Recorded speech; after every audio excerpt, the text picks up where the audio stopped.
So dito po sa amin mga kaprobinsya, ilang beses na po kami sinugod ng sawa dito. At expected po namin sa sunod ng mga araw or sa sunod ng mga linggo may sumugod naman dito na sawa. Kasi malapit po tayo sa sapa, may mga kawayan. Tapos yung area na yun, oh, masukal yan. At saka walang tao na pumunta dyan. So yung mga sawa na nakatira dyan, hindi po sila nabulabog. Tapos pag magutom sila, marami po silang pwedeng makain dito. May mga alaga tayong pato, pabo, may gansa pa, may mga manok. At saka kung makakain sila ng mga alaga natin na medyo maliit lang, hindi namin mamalayan or hindi namin mapansin na nabawasan na yung mga alaga natin. Kasi hindi po natin sila binibilang. Malalaman lang namin na sinugod na kami ng sawa dito kung mag-iwan sila ng patay. Katulad sa mga nakaraan. Diyan, may isang manok na namatay, inahin. Tapos hanggang nahuli na yung sawa, yung andyan. Tapos yung isa na nahuli ngayon, andun po sa kabilang area. At yung mga pato, tumako siya papunta dun sa sapa. Okay lang kung mga alaga na natin ng mga manok or pato yung makain nila. Ang problema, baka yung mga alaga nating biig dyan. Pag may bagong mga anak ba na baboy, yan po ang delikado. Medyo mahal na yan. Pero pag mga pato lang, hindi masyadong masakit. Basta hindi namin sila mahuli. Yung sawa po mga kaprobinsya, umatake yan pag magutom sila. At pag makakain na sila sa area na yan, pabalik-balik na yan. Dati po ilang bisis po mga pato yung namatay dyan, pabo, gansa. Halos gabi-gabi silang bumisita dyan sa area natin. May isa tayong gabi dito na lalaki. Palabasin natin mga kaprobinsya. Patabain natin to.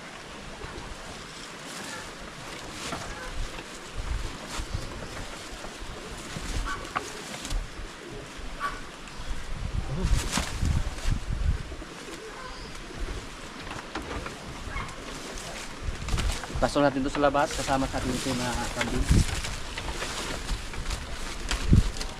Urgahin natin to. Saka turukan ng vitamins para kumintab yung balahibo. Pag andito po minsan mabuli sila mga maliliit. Yung isa nating kambing na overdose sa purga, buhay pa. Sa sunod nating magpurga, kiluhin na natin yung kambing mga kaprobinsya. Hindi na tayo magkumpiyansa. Umiyak siya, umiyak. First time pa niya makalabas. Pero pag makapunta tayo doon, makakain na siya ng damo. Dali, huwag ka malala. May kasama ka dito.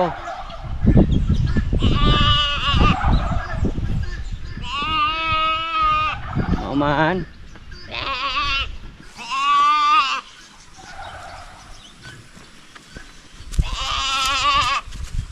Yung isang pula pinakawala na namin. Saan kayo nagpunta?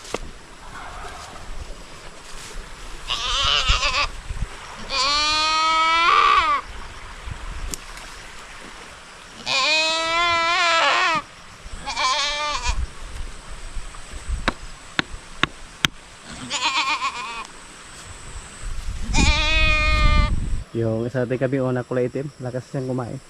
Yung isa, hindi pa yan sanay na may tali. Kaya umiyak po siya. Kain ka! Kumain na po siya, oh. Yung isa naming kambing na babae mga kaprobinsya na walang sungay, yung andon. Mukhang kailangan namin siyang ibinta. Kasi kahit anong gawin pa namin, tumakas lang siya. Nilagyan sana namin siya ng tali. Tapos nilagay doon sa may kwarto. Pero palagi siyang umiiyak. Pagka-delikado, baka malisgrasya pa siya. So hindi natin papakinabangan. Ang gagawin namin sa kanya, ibinta namin sa sunod na araw. Isama namin siya sa ating mga lalaking kambing. Bibing! Yung mga baka natin mga maliit, malakas na silang kumain ng kumpay. At tumikitigim na din sila ng mga feeds.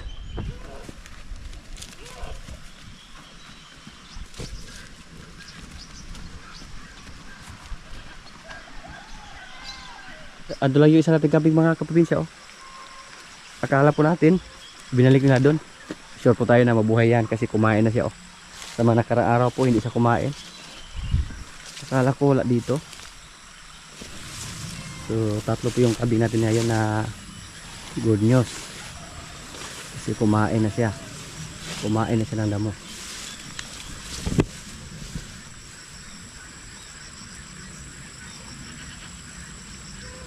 Pag ganon, buhay yan. Sa mukhaon na yun. Subukan natin yung kambing na yan kung mapalaki ba natin, kung mapataba pa natin. Minsan po dito po pumunta yung mga maliliit nating baka. Diyan sila kumain. Sa ngayon 3 baka yung natira dito sa ating kulungan. Kasi yung 2 babae nilagay doon sa kabila, nilipat. Busog na busog si Bitang mga kaprobinsya. Grabe, kahit pareha lang yung pagkain na ibigay namin sa kanilang 3 or mas marami pa nga yung andito, pero binawasan namin yung baka namin dito, nilipat namin doon sa kabila para mapukusan sila sa pagbigay ng kumpay. Kasi isa lang yung asahin dito at doon sa kabila minsan 2. Dito po ang tagahakot ng kumpay dito si Rambo lang.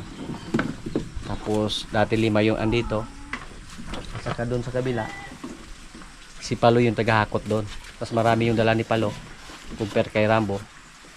So ang ginawa namin, binawasan namin dito kasi naibinta na natin yung 2 nating baka. At si Palo yung andon, marami yung kumpay mahakot, kaya yung 2 natin dito na mga buntis nilipat namin doon.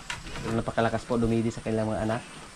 Kasi yung isa, yung anak ni Batang 3 buwan na. Tapos yung 2 na lalaki, nagpas 2 buwan pa lang pero napakalakas na dumidi.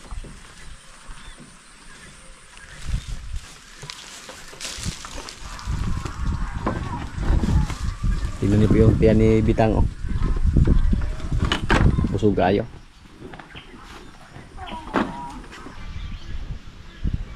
Pagkagin sa ating mga baka oh. Pagkainin natin sila ng kupramen. Kunting tahok, kunting feeds.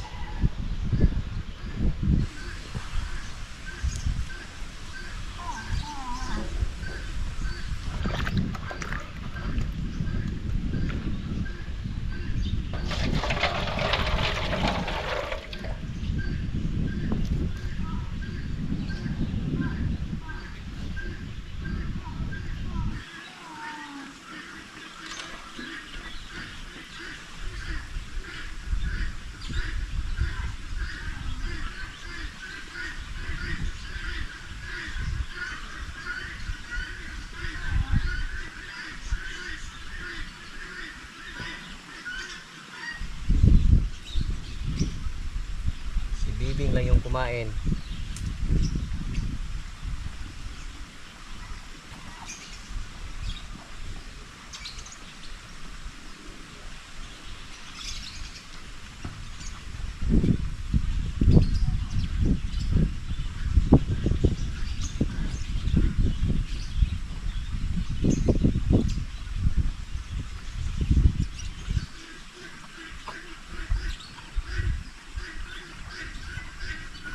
Yung 2 mga probinsya, wala pa sila 2 buwan.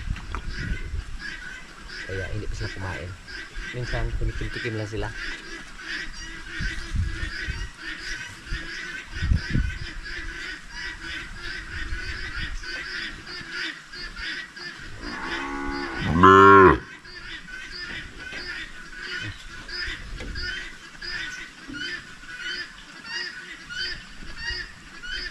Layo na doon, kaya mahal ko baka doon.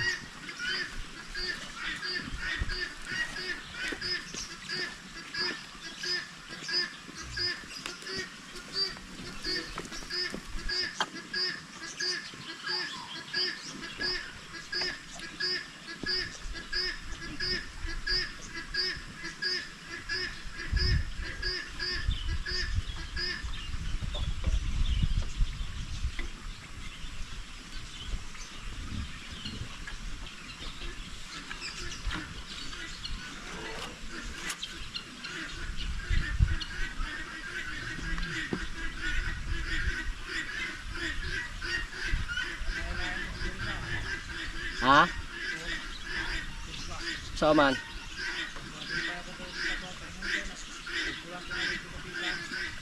Tamad yung baka natin. Tamad tumayo.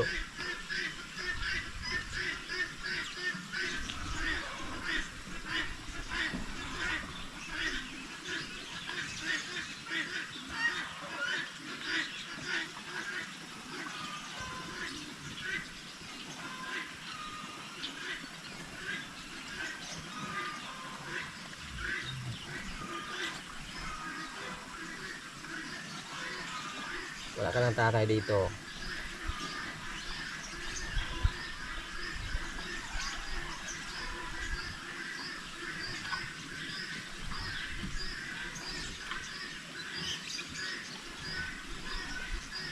Natulog.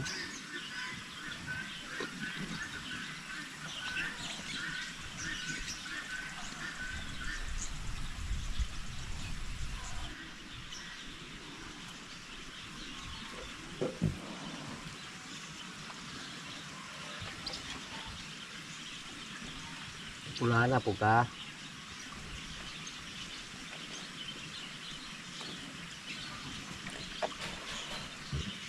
Si Bibing lang yung umubos. Si Bibing lang yung kumain. Pero nakahiga lang. Ay, tamad tumayo.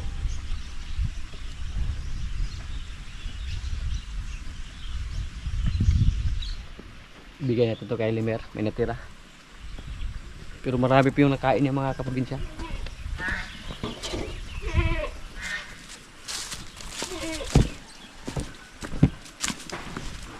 Nilipat kami dito sa Limer, oh. So, nilagyan natin ni Bitas dati. Kain agad, oh. Ka. Ka. Biha mo kaon, oh.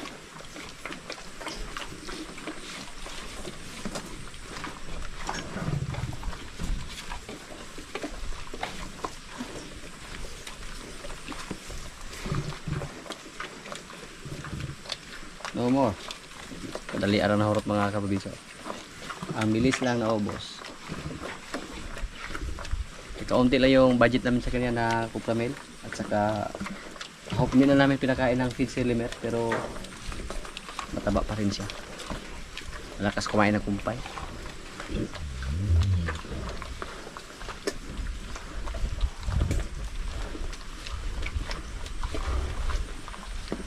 Pinago namin yung setup dito. Dito namin sa gilid nilagay si Limer para pag malabasin namin siya, wala na siyang baka na madaanan ba. Yung mga babae andun sa dulo, yung mga buntis. Pero temporary lang sila dito. Pag malapit na yung mga anak yung isa, yung puti, ilabas na namin siya. Mahirap pag andyan lang sa loob ng kwarto, sa kulungan. Hindi niya madilaan yung kanyang anak kung sakali yung mga anak siya. Ayan mo naman dito ha. Langga be kanamo dire.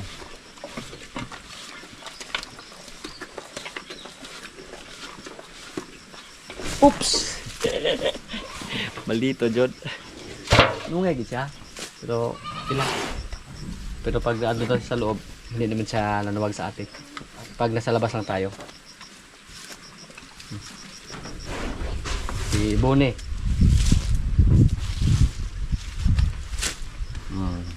Mabait. Si Rigor.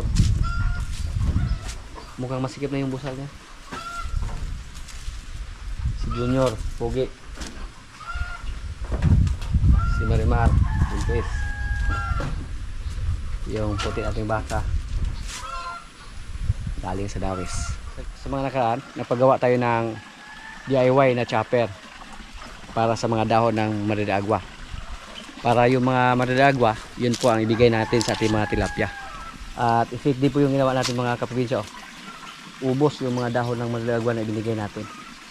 Walang natira, pati dito sa kabila. Kalahati bali yung ibinigay natin sa kaila. Pero ubos. So buti lang nakaisip tayo ng paraan. Wala na tayong azula. So yung mga dahon ng madadagwa ang binigay natin sa kaila. Pero wala na natira. Pero naubos oh. Kahit isang dahon walang natira mga kapatid. Kahit isang dahon ng Maria de Agua. Imagine nyo po, kalahating balde yung nilagay natin dito. Kung marami pa sana tayong Maria de Agua, marami tayong purpose sa Maria de Agua mga kaprobinsya, basta matchap natin. Pwede yan natin ibigay sa ating mga baboy. Pero sa ngayon, kakaunti lang yung tanim natin. Tapos kung araw-araw natin binigyan ng Maria de Agua yung mga baboy natin, kulang na kulang yung ating mga dahon dito. Kaya yung mga Maria de Agua natin dito sa ngayon, para lang yan sa ating mga alaga na tilapia. Marami po sa ating mga kambing dito ang mamaalam sa sunod ng mga araw. Para yung alagaan namin yung mga maliliit. Palaki natin sila. Yung hindi kumain ng feeds, balik natin na bilhan ng gatas, tapos haluan ng kunting feeds para masanay sila sa amoy ba. Katulad dyan oh. Napakapayat po niya. Dahil ginalay po sila agad sa kanilang nanay. Hindi na po sila pinadidi.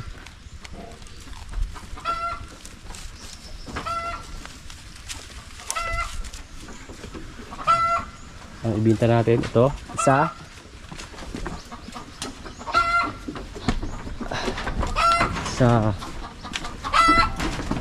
dalawa, ito, apat yan,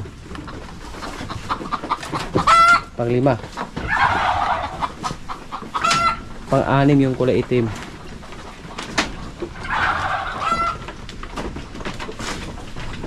tapos yung isa dito.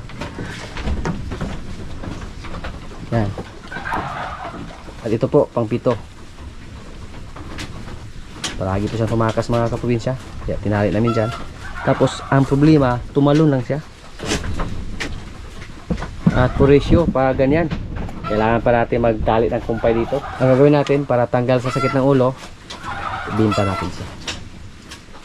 So, 7, yung mga babae na maibinta natin. Tapos, may lalaki doon, siguro 2 or 3 din yung makuha natin doon. So yung matira dito yung mga maliliit, pero ito buntis to, ito pwede binta. Ito mga magandang klase yan. Yan, nakasahan yan. Yan po ang nanay sa 3 nating kambing na hindi na niya pinadidi. Tapang. Kailangan po natin silang bawasan kasi yung kulungan natin dito bulok na, tapos masikip na sila, marami tayong lason. At saka ngayon po ay December, ngayon po ang buwan na maganda magbinta ng kambing.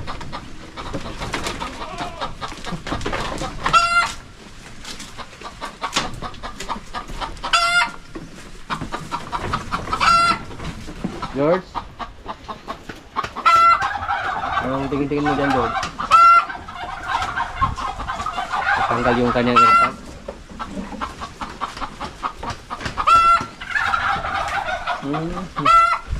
Taas kayo sa sungay. Oh. Bata pa naman to, si George. Wala pa nga ang bungal. Oh. Kumplito pa yung ngipin niya. Dati po yung sa ating kambing na pitoro, bago natin yun na ibinta, may bungal na po sa ngipin. Pangag na ba? Pangag. Sa mga nakarang araw, may bumili din dito ng kambing na pangalagay. Napagtripan sana yung ating babaeng kambing na isa na. Ito po. Sabi ko po sa kanya, wag. Kasi hindi yan kumain ng feeds. Mamroblema siya pag yun po ang bilhin niya. Okay lang kung marami silang kumpay. Pero pag umasa lang tayo sa kumpay mga kaprobinsya, mamayat po sila. Hindi natin mapataba ng gusto yung kambing kung umasa lang tayo sa kumpay. Pero kung pinakawalan lang, malaya sila makapunta kung malaki yung area natin, sigurado po tayo na sa ganyang pamaraan, sa ganyang sistema, tumaba yung kambing. Pero pag kumpay-kumpay lang, tapos ipasto lang, at saka hindi natin pakainin ng kupramil, hindi po tayo sigurado kung mapataba ba natin. Sa aking experience, hindi ko po kaya magpataba ng kambing pag walang kupramil or pag hindi natin pakainin ng kupramil. Yung kambing namin dito, gumanda na yung katawan kasi dinamihan namin yung pagkain nila, yung mga inahin. Pag tingnan nyo po, yung mga inahin, oh, Tumaba sila. Isa oh. Pagkataba niya.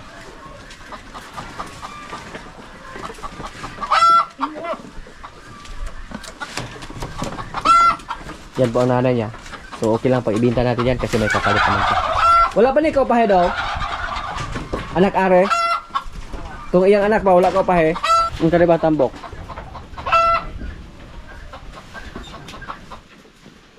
Yung isa oh. Dako kay tiyan pod. Ilan naman kaya yung anak niya mga kaprobinsya? Sana dalawa lang. Ayaw ko na sa tatlo. Kailangan pa nating padidihin ng komersyal na gatas. Isa nating kambing dyan na nanganak ng tatlo, si Dayan. Isa lang yung may gatas sa kanyang didi. Binilhan natin ng gatas na komersyal. Tapos yung gatas, sinaluan namin ng feeds. At effective po mga kaprobinsya. Kasi yung mga anak niya ngayon, yung iba, tumikim na ng feeds o kumain na ng feeds. Dati po nasubukan natin na pinadidi ng komersyal na gatas. Ang nangyari, nung tinigilan natin sa pagpadidi ng gatas na komersyal, namayat ng husto kasi hindi sila kumain ng feeds. Hindi sila kumain ng Cupramil. Yan po ang isa sa mga disadvantage basta hindi kumain ng Cupramil. Pag damo lang, tapos kakaunti lang yung damo, mamayat sila ng husto. Okay lang kung unlimited yung damo. So, ilan lang yung matira dito sa ating mga inahin. May 10 pa tayong matira ng mga inahin. Tapos may 2 tayong lumalaga. Ito. At saka may mga maliliit tayo. Okay lang. Para mapakain natin sa mga gusto, hindi sila mamayat. Pero maraming mga maliliit na mga babae. Yung mga lalaki nating kambing, marami pang matira dyan. Yung buwer natin na turo, hindi natin yan ibintan, hindi natin dalhin. Pag may maglandi dito tapos hindi kumasa si George, yun po ang pagkasahin natin. Anak po siya sa ating buwer dati. So kung mabawasan natin to, yung mga maliliit dito, mapakain natin sila ng marami. Kasi ito po yung mabawas dito sa mga babae. So yung para sa mga babae dito, para sa mga inahin, ano na mapunta sa kanila.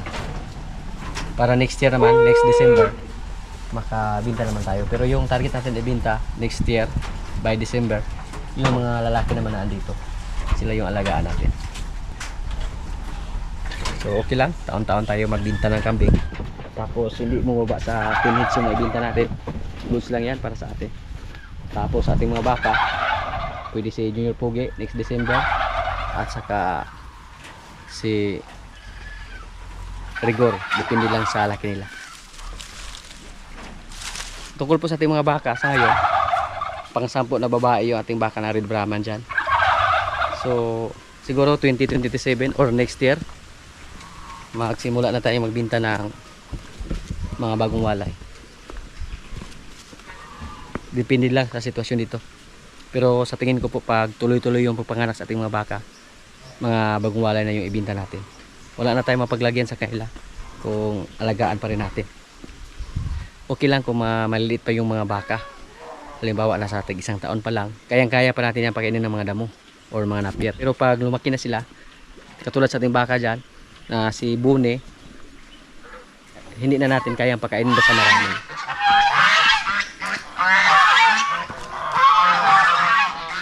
Mga kaprobinsya, kaya na po. Ito yung ulam namin, oh. Ingat ang baboy, sinulang baboy. Yan. May kanin. Lord, maraming salamat sa pagkain. So, kain na.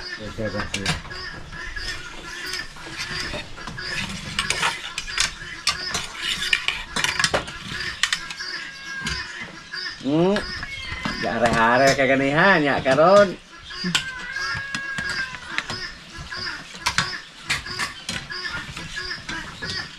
Bakit siya?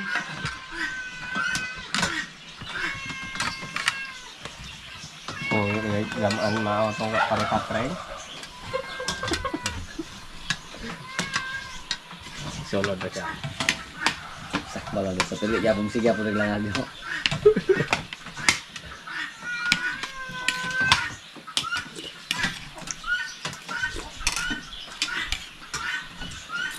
bago kung i-relab ka na guys.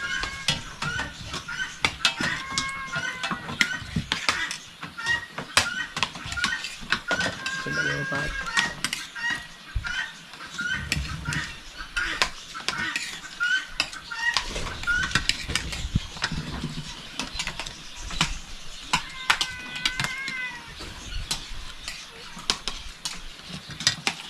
Di man ni mao akong order.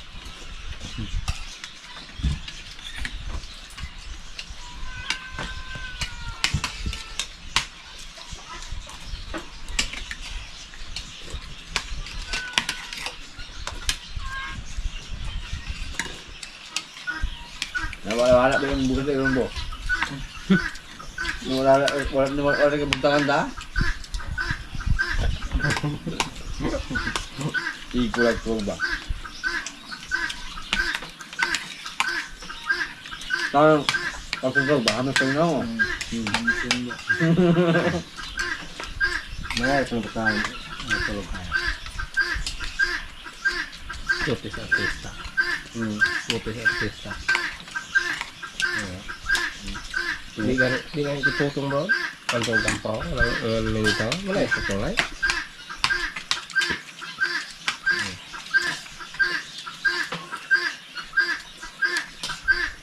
Hindi ang Hindi ka niya ang tablet yung mga anak. ganito ko din. Ay. Masaya naman short ka. Nagtinilas dyan. Nga malagay. Talubig yung lawas. Ay, magsinila? Ako itinigil.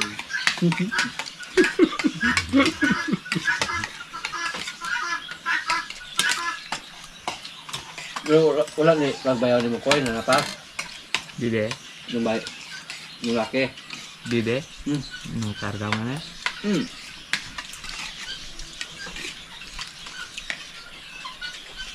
Okay. Kaya na siya, bahan dahil ko ng dagko. Mga pagpunta na, trabaho.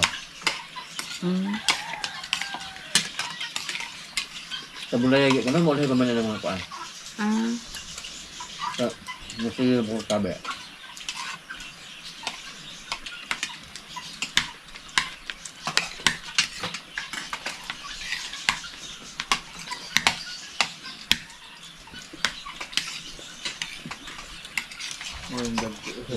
Wala. Doon nga makapasar nga dia. Ngayon Ngayon na pula. Adodo. Ngayon nga. Ano ko liha? Alinyor yung trabaho nga. Mga tayo mabalain nga.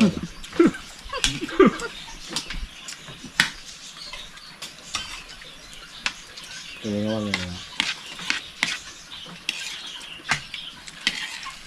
Pasti saran lah. Asa mantap niya sa naghan mo nakapuno pa karga.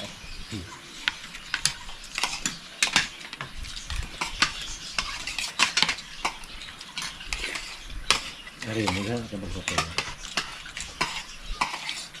Kanda wala.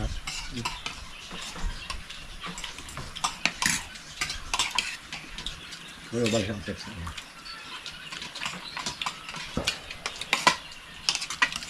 Ang isuon ng bakol.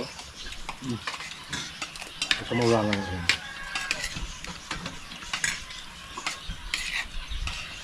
May ulap sa wala doon. Tama. Yung may pinakbaka yun. Ano ba? Ito na ko na. Yang itu ulap ka? Para tak.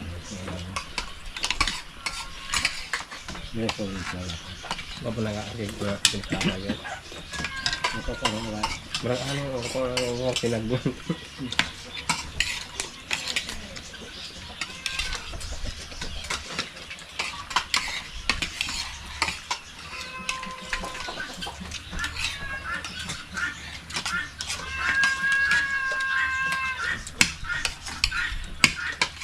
Yung sa yung pagluto yung kala kay Bibo. Ika na pwede tirada. Ito, kabalon mo kami ito.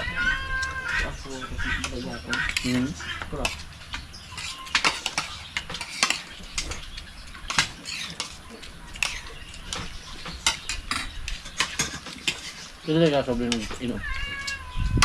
Ang sa dito.